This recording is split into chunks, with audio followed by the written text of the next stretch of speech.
Hi guys, how's it going? Hopefully you're doing great today and welcome back on my YouTube channel. Une chaîne YouTube merveilleuse dont le but est de t'aider à progresser régulièrement en anglais. On y aborde des sujets importants ou problématiques pour les élèves que l'on essaie de décortiquer avec des explications claires et simples. Et justement, le thème qu'on va aborder aujourd'hui, c'est les différentes manières de dire merci en anglais. Alors, tu sais probablement comment on dit merci en anglais. Ça, j'ai aucun doute sur le sujet. C'est d'ailleurs une des premières choses que l'on aborde, que l'on apprend lorsqu'on étudie la langue. Mais ce que je vais t'enseigner aujourd'hui, c'est environ une douzaine de variations sur la façon de remercier quelqu'un en fonction du contexte. Alors, avant de commencer, bien évidemment, je t'invite à t'abonner à cette chaîne YouTube merveilleuse et à cliquer sur la petite cloche pour recevoir les notifications des prochaines vidéos. Bien évidemment, je t'invite à liker, commenter et partager ce travail autour de toi auprès de tes amis, tes proches et ton entourage. So let's not waste any more time and let's do this. Alors, comme je te l'ai dit tout à l'heure, je sais, en tout cas je suppose que tu sais comment on dit merci en anglais. Alors, il a l'air dérisoire comme ça, le mot thank you, mais en réalité, il est super important parce qu'il a une dimension sociale. Il te permet donc d'exprimer ta reconnaissance, bien évidemment. Il montre que tu es quelqu'un de très poli, très bien éduqué et surtout, il te permet de construire des relations sur le long terme. Il te permet donc d'exprimer le respect et bien sûr d'obtenir du respect en échange, que ce soit de façon directe ou indirecte. Du coup, dans cette vidéo, je vais t'apprendre donc des variations de comment dire thank you sans forcément dire thank you. Cette leçon sera divisée en deux parties. Dans la première partie, on va voir les façons formelles d'exprimer les remerciements. Et naturellement, dans la deuxième partie, on va voir les façons informelles de remercier quelqu'un. Généralement, lorsque tu remercies quelqu'un, tu es reconnaissant d'une action ou d'une attention particulière qu'il a fait à ton endroit. Et justement, en anglais, il y a une expression qui dit « I am grateful » ou alors tu peux dire également « I am thankful ». Les deux veulent dire « je suis reconnaissant ». Donc par exemple, tu pourras dire I am grateful for your help. Je suis reconnaissant pour ton aide.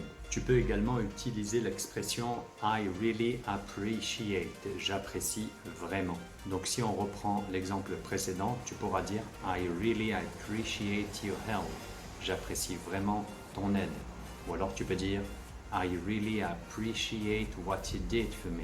J'apprécie vraiment ce que tu as fait pour moi. Imagine, il fait super chaud et là ton pote ou ta pote te sort une bouteille d'eau et te dit tiens, bois. Tu peux lui dire thank you, mais tu peux également utiliser l'expression how thoughtful of you, ce qui veut dire quelle attention gentille de ta part, quelle gentille attention de ta part.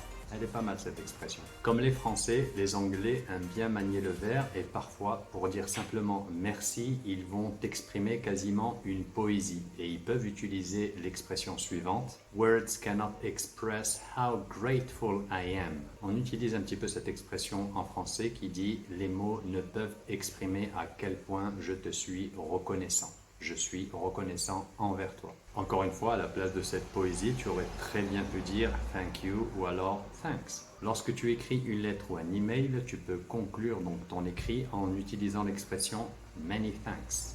Donc ces expressions qu'on vient de voir font partie justement des situations formelles, c'est-à-dire par exemple dans le cadre du travail ou dans le cadre de l'échange avec une personne que tu ne connais pas vraiment ou que tu ne connais pas du tout. Allez, maintenant jetons un petit coup d'œil aux variations de thank you dans les situations informelles, c'est-à-dire les situations de tous les jours, les rapports que tu as avec tes amis, ta famille, tes proches. Donc lorsque tu veux remercier quelqu'un de ton entourage, ta famille, tes camarades, tes potes ou quelqu'un que tu as l'habitude de voir régulièrement, comme le gérant du magasin du coin, tu peux tout simplement dire thanks ou alors thanks a lot. Merci, merci beaucoup. Donc jusqu'ici, rien de nouveau sous le soleil. On a des variantes à l'expression thanks a lot qui sont au nombre de 3 et que j'apprécie énormément. Ces variantes s'utilisent lorsque tu veux vraiment remercier quelqu'un pour t'avoir rendu service, pour t'avoir aidé, pour t'avoir conseillé par exemple. Du coup, tu peux leur dire thanks a bunch, thanks a ton, thanks a million for your advice.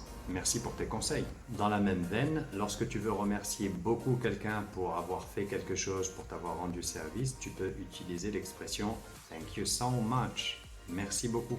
Donc tu peux dire par exemple thank you so much for your explanations. Merci beaucoup pour vos explications. Merci beaucoup pour tes explications. Il y a une manière de dire merci en anglais qui est polyvalente en plus, c'est-à-dire qu'on peut l'utiliser dans différentes situations. C'est Cheers. Oui, oui, c'est ça. Cheers. Tu l'as probablement entendu dans un film ou dans une série lorsque les personnages portent un toast, ils disent Cheers. Donc tu peux utiliser cette expression pour dire merci, pour porter un toast. Donc en français, ce serait un petit peu une façon de dire santé. Et tu peux également l'utiliser pour dire au revoir, salut.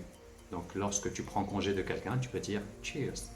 En français comme en anglais, lorsqu'on veut être reconnaissant envers quelqu'un, on lui dit merci, bien évidemment. Mais on peut également personnaliser ce remerciement en disant par exemple derrière c'est très gentil de ta part. En anglais, ça se dit de la façon suivante: Thank you, that's very kind of you. Une de mes manières préférées de remercier quelqu'un en anglais, tu l'as probablement entendu dans des films ou dans des séries en VO en anglais, c'est I appreciate it. Tu peux dire également I appreciate that. Alors ça se traduit pas littéralement par j'apprécie ça, mais ce serait plutôt traduit par ça me fait plaisir. Thank you, I appreciate it.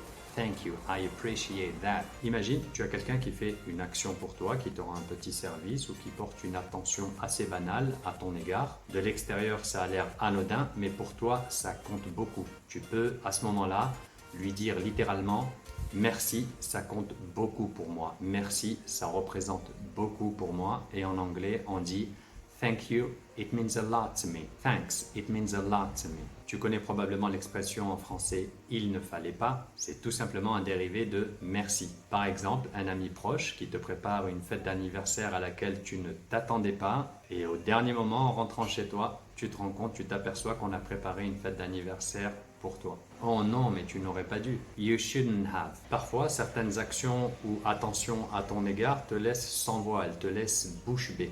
Et souvent, dans ces situations-là, tu ne sais pas quoi dire, tu restes sans voix ou encore même tu ne trouves pas tes mots. Tu pourras dire donc I don't know what to say, je ne sais pas quoi dire. I am speechless, je suis sans voix, je suis bouche bée. Ou encore I am lost for words, je ne trouve pas mes mots. Il y a une autre expression en anglais que j'adore pour dire merci. C'est dans le cas où quelqu'un te rend service, un très grand service, et que du coup tu te sens quasiment redevable envers cette personne-là. En français, tu peux lui dire je t'en dois une. En anglais, ça se dit I owe you one.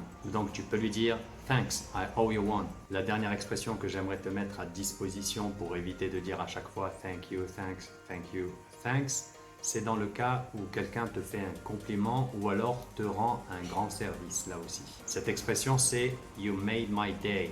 Alors ça peut se traduire par tu m'as fait plaisir, c'est super gentil de ta part, ou encore tu as illuminé ma journée. Voilà, notre vidéo touche à sa fin. J'espère d'une part qu'elle t'aura plu et d'autre part que tu en auras compris l'intérêt. L'objectif de la leçon du jour était donc de te montrer les différentes manières de dire merci en anglais. Le but étant de transmettre le même message, ici merci, de différentes manières. Et du coup, si tu es capable de transmettre le même message de différentes manières, ça veut dire que ton niveau augmente. Donc merci beaucoup d'avoir regardé cette vidéo jusqu'au bout. Merci également de t'abonner à cette chaîne YouTube merveilleuse. N'hésite pas à utiliser la section commentaires pour poser des questions. Éventuellement, n'hésite pas à liker et à partager ce travail autour de toi. So that's it for me. Just take care of you and your loved ones. Have a lovely day. Of course, stay safe and speak to you soon. Cheers.